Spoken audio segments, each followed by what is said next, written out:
आज कोई किसी का झूठा खाने तैयारी नहीं, झूठा खाने तैयारी नहीं। यही वजह है कि किसी को cancer, brain tumour, heart attack, ये बीमारियां क्यों लगी? हमने मोमिनों के झूठे से नफरतें करना शुरू कर दी है, जबकि मेरे नबी ने फरमाया था मोमिन के झूठे में शिफा हुआ करती है। किसी आलिम का झूठा पीने तैयार न की, किसी हाफिज का झूठा खाने तैयार न की। किसी बर्तन में अल्लाह वाला खा के चला जाए तो तू इतना बड़ा मंत्री हो गया, कहता नहीं नहीं दूसरी प्लेट लेकर के आ। ये तो हो सकता है तेरी नई प्लेट में बीमारी हो, लेकिन ये नहीं हो सकता है हाफिज के झूठे में बीमारी हो, आलिम के झूठे में बीमारी हो, कारी के झूठे में बीमारी हो। और यार ये तो वो जाते हैं अगर बीमार शय को हाथ लगा देते हैं अल्लाह उस शय को शिफा याब फरमा दिया।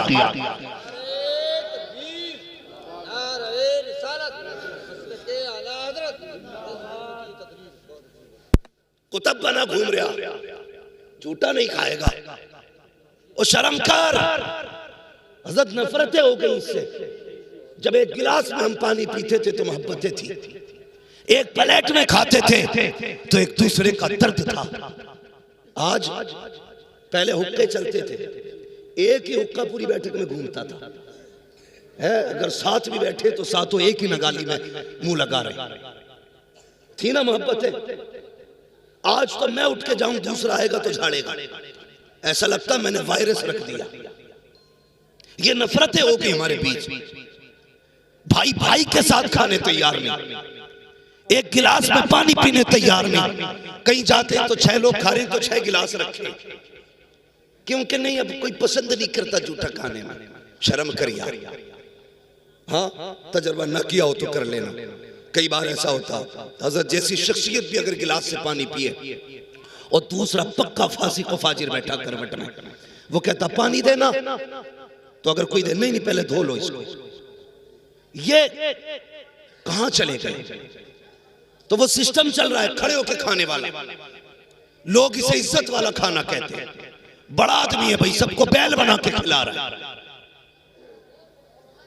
हाँ शरीफ आदमी आज दावत नहीं खा सकता, जाए तो बैठने जगह नहीं, चल फिर के खाया करते। पहली बात दावतें नहीं होती, और बुलाया भी इमाम साहब को तो फाता पढ़वा लो। इमाम आया, बेचारे ने हाथ उठाए, फाता पढ़ी, चला गया। तुमने गधों की तरह खिलाया, थोड़ी देर गुजरी कि खाना खत्म हो गया। जब खाना खत्म हुआ सीधे कहते हैं लगता है इमाम ने दिल से फातिहा नहीं पढ़ी। हाँ खाना खत्म हो गया, जिम्मेदार मौलवी, लगता है दिल से नहीं पढ़ी। कहा क्यों कि डेग खत्म हो गई। भाई गलती मौलवी की नहीं है, कमी इमाम की नहीं है, कमी तुम्हारी है। अगर तुमने जमीन पे दस्तरखान बिछाया होता, कहा होता ऐसे बैठ जैसे बैठने का तरीका मुस्तफा ने बताया है, और कहा कसम खुदा की खा के कहता हूं अगर सुन्नत को फॉलो किया जाए 90 लोगों का खाना 110 लोगों को अगर पूरा ना हो जाए तो नाम बदल के रखे। ये खाना जो कम पड़ा है उसकी फाता की वजह से नहीं, तुम्हारे तरीके की वजह से कम पड़ा। तो पहली बात तो गरीब की दावत ही नहीं होती मौलवी की। अगर कह दे तो ए बेटे चुप जाओ जरा, पहली बात तो दावत होती नहीं। और अगर दावत का नंबर भी आता तो सबसे छोटा वाला लड़का भेजा जाता मदरसे। हपज्जी से कहिया बालकों की दावत है, सबसे छोटा वाला जिसका अपने घर में कोई मयार नहीं, उसे भेजते मदरसे के अंदर। खुद कहा जा रहा कि मुखिया से कह के आऊं, प्रधान से कही आऊं, नेताजी से कह दूं। नेताजी के लिए जूतियां तोड़ रहा है, मदरसे के लिए वो कहने वाला आता है जिसकी बात का घर में भी एतबार नहीं, और वो कह के चला गया। बच्चे 1 बजे छुट्टी हो गई मदरसे की, 2 बज के कोई नहीं आया, 3 बज गए कोई नहीं आया। जो मुदर्रिस या मोहतमिम होता पता कराता भाई खाना शुरू हुआ कि नहीं, तो कहता लो जी तुम शुरू की बात कर रहे हो, खाना खत्म होने वाला, आए क्यों ना अब तक, हमने तो दावत करा दी थी। सुन मेरी कौम, ये बड़ी खुददार कौम है, ये फाके से तो मर सकती है, फिर बुलाए दस्तरखान पे नहीं आएगी। दावतें करके भूला ना करो। और खाने भी जब लगाते हो, कहां कहां तुमने जलील किया, सुनो वो बता रहा हूं। मैं आईना हूं दिखाऊंगा दाग चेहरे के, जिसे खराब लगे सामने से हट जाए। ये मत सोचना मैं जन्नत बांट के जाऊंगा, जन्नत मेरे बाप की नहीं, जन्नत रसूल पाक की। बात कड़वी लगेगी मगर सच्ची बात कह रहा हूं। हमने कितना जलील किया कुरान वालों को। पहली बात तो दावत करते नहीं, कर देते तो बुलाते ही नहीं, और बुलाया भी जाता है तो उधर लगी है शानदार मेज, अच्छी कुर्सियां।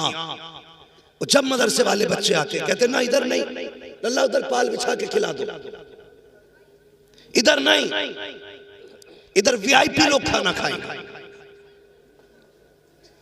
इधर वीआईपी लोग ना, इधर किसने भेज दिया इनको, उधर बैठाया जाए। मुझे बता तो सकी ये वीआईपी होता कौन है, किसको तू वीआईपी कहता है? तुम्हारी नजर में वीआईपी वो है जिसके बदन पे 18,000 का कोट होता है। तुम्हारी नजर में वीआईपी वो है जो 16,000 के जूते पहन के आता है। तुम्हारी नजर में वीआईपी वो है जिसकी आंख में 12,000 का चश्मा होता है। तुम्हारी आंख नजरों में वीआईपी वो होता है जिसके सर पे 1800 का कैप होता है। और ये तेरा मेयार है, चल पूछ मदीने वाले से वीआईपी कौन होता है। आका फरमाते हैं खैरुकुम मन तअल्लमल कुरान वअल्लमहु, वीआईपी वो होता है जो कुरान सीखा करता है या कुरान सिखाया। एक मेयार वो है जो तुमने मुकर्रर किया, एक मेयार वो है जो मेरे मुस्तफा ने मुकर्रर किया। हमने जलील किया कदम कदम पे कुरान वालों को, हमने छोटा दिखाया जगह जगह पे कुरान वालों को। मैं तो डंके की चोट पे कहता हूं, बहुत शौक है ना डीजे बजाने का, बहुत शौक है ना डांस करने का, चल बजा डीजे निकाह पे। जब दम अटकने लगे मौलवी को मत बुलाना, फिर भी नहीं डीजे वालों को बुलाना। करेगा कोई डीजे तो डीजे, मोहल्ले भर में कव्वाली बज जाए तो खैरियत नहीं कि मेरा अब्बा मर रहा है और तुम्हें गैरत नहीं आ रही, मेरे अब्बा की सांसें अटक रही हैं, तुम्हारी समझ में नहीं आ रही है, तुम बड़ी जमा के गाने बजा रहे हो, तुम कव्वालियां बजा रहे हो। ये हालात है। अगर तुम मैयत पे डीजे नहीं बजा सकते तो तुम्हें निकाह पे डीजे बजाने का हक किसने दिया? बताओ मुझे। मौत के वक्त अगर साउंड तेज हो तो तेरे बाप को तकलीफ होती है, शादी पे अगर गानों की आवाज आए तो रसूल बाप को तकलीफ होती है। क्यों नहीं सोचते, क्यों नहीं बदलते अपने आप को? हमने सिर्फ इस कौम को तीजा पढ़ने वाली कौम समझा, हमने इस कौम को सिर्फ चने पढ़ने वाली कौम समझा। नहीं, ये चने पढ़ने वाली कौम नहीं है, ये उम्मत को मुस्तफा तक ले जाने वाली कौम है, ये गुलामों को हुजूर तक पहुंचाने वाली कौम है। इसकी इज्जत किया करो, इसकी कदर किया करो। अगर तुम्हारे घर में अपना बेटा हाफिज कुरान है तो उसे सिर्फ बेटा ना समझना, बल्कि उसे हुजूर के दीन का वारिस भी समझना है। भले ही अपना बेटा समझ के इज्जत ना करो, मगर कुरान का हाफिज समझ करके उसका एहतराम करना है। करेंगे इंशाअल्लाह? बोलो जोर से, और जोर से इंशाअल्लाह। ये सारे बच्चे गांव के या बाहर के भी? माशाअल्लाह, बहुत कम ऐसे जलसे मिलते हैं जहां पे फारिग होने वालों में बस्ती के बच्चे फारिग होते हैं। ज्यादातर चराग तरह अंधेरा ही दिखाई देता है। हम कहते हैं जी हमसे पैसे ले लो, बच्चे ना लो पढ़ाने के लिए। बच्चे पढ़ाएंगे इंग्लिश मीडियम में, कुरान नहीं, कुत्ता बिल्ली पढ़ाना है। मैं इनकार नहीं करता, हमारी कौम का जवान हिंदी इंग्लिश पढ़े, आगे बढ़े, आईएएस बने, आईपीएस बने, एमबीबीएस बने, फख्र होता हमें। लेकिन उससे पहले हुजूर के कुरान का कारी बनना चाहिए। हाँ, उससे पहले कुरान का कारी बनाओ, हुजूर का आशिक बनाओ, जरूरियात दीन की कुछ बातें उसको सिखा दो ताकि आपका बेटा अपने ईमान की हिफाजत कर सके। वरना जितने भी बड़ी बड़ी डिग्री वाले हो जाते हैं लोग, वो कहते हैं नहीं जी सब एक ही है, ईश्वर भगवान अल्लाह, मंजिल सबकी एक है। तरीके अलग अलग, ये कह के लोगों को गुमराह किया जाता है। नहीं, अगर सीने में ईमान होगा, इश्क मुस्तफा होगा, तो रब की बात ऐसे नहीं करेगा, बल्कि वो ऐसे करेगा जैसे बरेली के इमाम अहमद रजा ने की। वो कहेगा वही रब है जिसने तुझको हम तन करम बनाया, हमें भीख मांगने को तेरा आस्था बताया, तुझे हम्द है खुदाया, तुझे हम्द है खुदाया। इसलिए जरूरी है अपने बच्चों को डॉक्टर, मास्टर, इंजीनियर बनाने से पहले कुरान पढ़ा लिया जाए। वरना कई बार लोग कहते हैं बड़ी अच्छी जिंदगी जी लिया मैं, क्या हुआ, अल्लाह ने 5 बेटे दिए थे तो 5 मैंने बिजनेसमैन बना दिए, 3 प्लॉट छोड़े हैं, 4 मकान छोड़े हैं, बेटे सब अपने अपने पैरों पे खड़े हैं। ये कोई कामयाब जिंदगी है?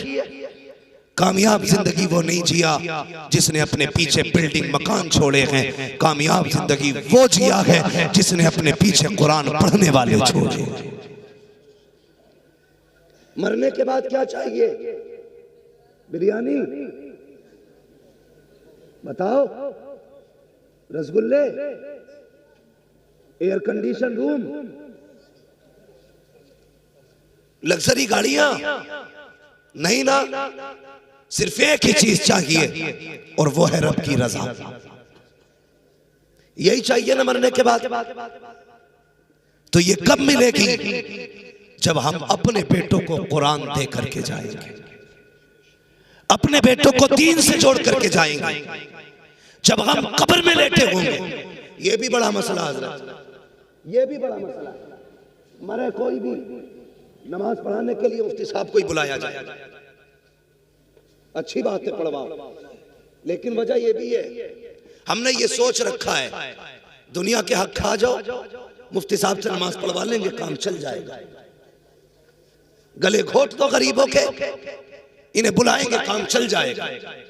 याद रखना प्यारे, किसी का हक खा के मरेगा, अल्लाह उस वक्त तक जन्नत नहीं देगा जब तक तुझसे उस मजलूम का पूरा हिसाब नहीं लेगा। मैं इस बात का इनकार नहीं करता कि नमाज जनाजा अच्छा आदमी ना पढ़ाए, पढ़वाओ अच्छे आदमी से, लेकिन इतना जरूर कर जा ताकि नमाजियों की सफ में तेरा कुरान पढ़ने वाला बेटा भी खड़ा हो। जानते हो हजरत, जानते हैं, मेरे ख्याल से कोरोना में एक दिन में सैकड़ों जनाजे हजरत ने पढ़ाए, 100 जनाजे एक दिन में हजरत ने पढ़ाए, जहां तक मुझे खबर हुई। हाँ, बहरहाल बताने वालों ने ज्यादा बताए, बहुत जनाजे पढ़ाए। लेकिन होता क्या था, आज भी होता है, जब मुसल्ले पे इमाम खड़ा होना, मुसल्ले पे इमाम खड़ा हो, वो पूछते नमाज पढ़ाई जाए, वो बीचा सफ में वो देख के कहता, तो आवाज पेड़ के नीचे से आ रही है, पढ़ाओ जी पढ़ाओ। हाँ? पूछा सफ में जाता, पढ़ाई जाए, कहता पढ़ाओ। इमाम साहब कहते हैं बेटा किधर है इसका? कहा यही तो बेटा है, नमाज में नहीं आया। कहता जी कपड़े ठीक नहीं है। उससे भी बड़ा कम नसीब कोई बेटा होगा जो बाप के जनाजे की नमाज में शामिल ना हो सके? सोचो तो सही, उससे बड़ा कम नसीब कौन होगा जो बाप की नमाज जनाजा ना पढ़ सका? क्या करोगे सिर्फ दौलत दे करके? ये तुम्हारे जनाजे तक में शामिल नहीं होंगे। अगर चाहते हो ये जनाजों को कांधे दें, ये नमाज में खड़े हो, तुम्हारी मैयत को आके मिट्टी दें, तुम्हारी कब्र पे बैठ के कुरान पढ़ें, तो सिर्फ दुनिया की डिग्री ना दे के जा, कुरान वाली डिग्री भी दे के चला जा। और ऐसा बना जा कि जब दुनिया छोड़ के आ जाए, ये कुरान लेके बैठ जाए और कहते अब्बा घबराने की जरूरत नहीं है, जिस दिन के लिए तूने कुरान पढ़ाया था वो दिन आ गया है, सब छोड़ के जा रहे हैं, लेकिन देख तेरा कुरान वाला बेटा तुझे छोड़ के नहीं गया। इसलिए मैं कहता हूं कामयाब जिंदगी वो नहीं जिया जिसने बिल्डिंगें बनाई हैं, कामयाब जिंदगी वो जिया है जिसने अपने पीछे कुरान वाले छोड़े। पढ़ाएंगे कुरान इंशाअल्लाह, बोलो, सारे नहीं बोल रहे, डर लग रहा है क्या? पढ़ाएंगे कुरान, बोलो इंशाअल्लाह। हाँ, और एक फायदा और बता दूं, कुछ जगहों पे कुरान पढ़ने वालों को तीजों में डबल हिस्सा भी मिले। पढ़ाओगे कुरान है। कई बार तो कुरान डबल चक्कर में ना पारे लेके बैठ जा रहा और ऐसी उंगली चलाए जा रहा, 2 मुट्ठी मिलेंगे। सवा क्विंटल चने हो गए और कब्र में लठ बराबर चल रहा। जबकि इतनी बड़ी फजीलत है कलमा शरीफ की, सही तरीके से तादाद मुकम्मल हो जाए अल्लाह अपने करम से बख्श देता है। लेकिन चने भी ना पड़े जा रहे, वो भी वह रहा। होता क्या है ये भी सुने, जिन्हें कलमा दुरुस्त आता है वो कुरान लेके बैठ जाते हैं। और सही यह है कलमा ही उनका दुरुस्त होता है जिनको कुरान भी आता है, वरना ऐसा कलमा पढ़ रहा है दे पटक कर रहा है, हाँ बजाय सवाब के गुनाह हो रहा है उसमें। तो सारे चनों में बैठ गए जाके। जिन्हें पारे आते थे वो कुरान लेके बैठ गए। मैं नहीं कहता कुरान में सवाब नहीं है, बहुत बड़ा सवाब है, लेकिन जब हमें कलमे की तादाद पूरी करनी है तो आज तो सारे लोग बैठ के कलमा पूरा कर लो। चनों में बैठ जाओ पढ़ने वाले भी सही, ताकि सही तरीके से कलमा मुकम्मल हो जाए, कलमे की तादाद पूरी हो जाए।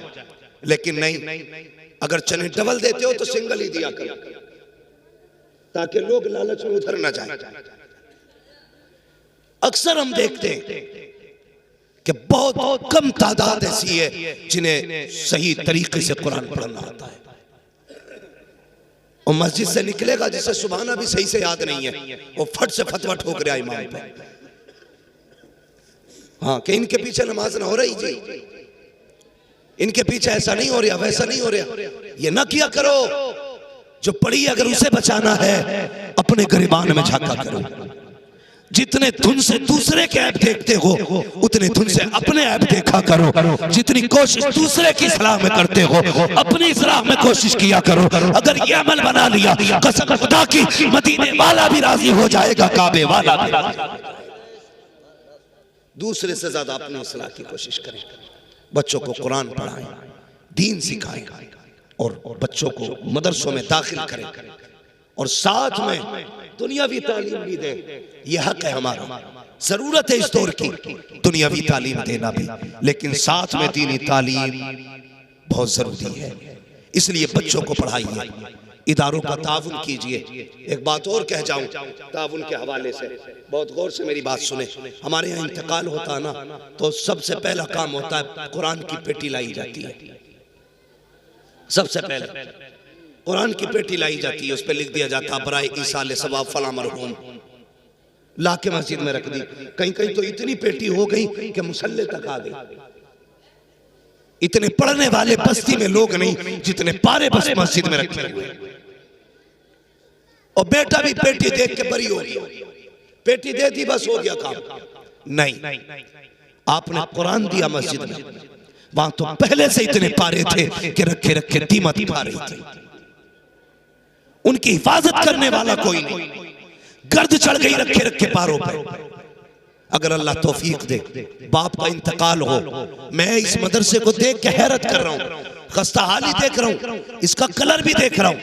हाँ, अपनी बिल्डिंगों के कलर देखो, फिर मदरसे का कलर देखो। मेरे घर का एक बल्ब फ्यूज हो जाए 12 घंटे बर्दाश्त नहीं होता है। अगले दिन सामने मिस्त्री खड़ा होगा, पानी छोड़ जाए नल, दरवाजे पे मिस्त्री खड़ा होगा, एक कुंजी टूट जाए तो खड़ा होगा बड़ाई दरवाजे पे, एक चीज बिल्कुल खराब हो जाए फौरन मिस्त्री आ जाता है। लेकिन ये इदारे हैं, दरवाजे उखड़ गए, महीने बीत गए, कोई देखने वाला नहीं है, बल्ब फ्यूज हो गया, बरसों बीत गए, कोई लगाने वाला नहीं है। और तुझसे किसने कह दिया खाली पेटी देने से तेरे बाप को जन्नत मिल जाएगी? अगर बाप को जन्नत दिलाना चाहता है आ पेटी ना ला, इन मदरसों में आ जा के बता तो सही। मौलवी किसी कुरान पढ़ने वाले के पास अगर कपड़े पुराने हैं मेरे बाप के नाम से उसे कपड़े दे दिए जाए। अगर कहीं पे पंखा नहीं है बाप के नाम से पंखा लगा दिया जाए। अगर मदरसे में फ्रिज नहीं है मेरी माँ के नाम से फ्रिज लगा दिया जाए। अगर मदरसे के अंदर कूलर नहीं है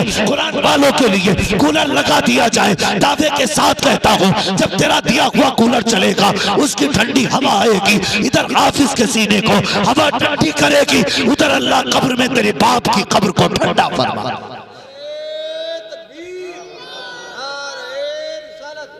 मसलके आला हजरत इसलिए मदरसों को देने से इतना फायदा है कि शायद मरने के बाद आप कहो कि बहुत अच्छा किया था, एक कमरा बनवाए थे। ये याद रखना मेरी बात, आप कहो अच्छा किया था, एक कमरा बनवा दिया था। कोई गारंटी नहीं है मरने के बाद कोई तुम्हारे लिए इसाले सवाब करेगा। अच्छा, हम में से कितने लोग हैं जो अपने परदादा की कब्र जाते हैं और जानते भी हैं? बहुत कम लोग होंगे ना जिन्हें अपने परदादा की कब्र मालूम भी है और जाते भी हैं, बहुत कम। अगर ये दौर ऐसा है तो आने वाला दौर तो और खतरनाक है। हमारे मरने के बाद हमारे पोते हमारी कब्रों पे नहीं आएंगे।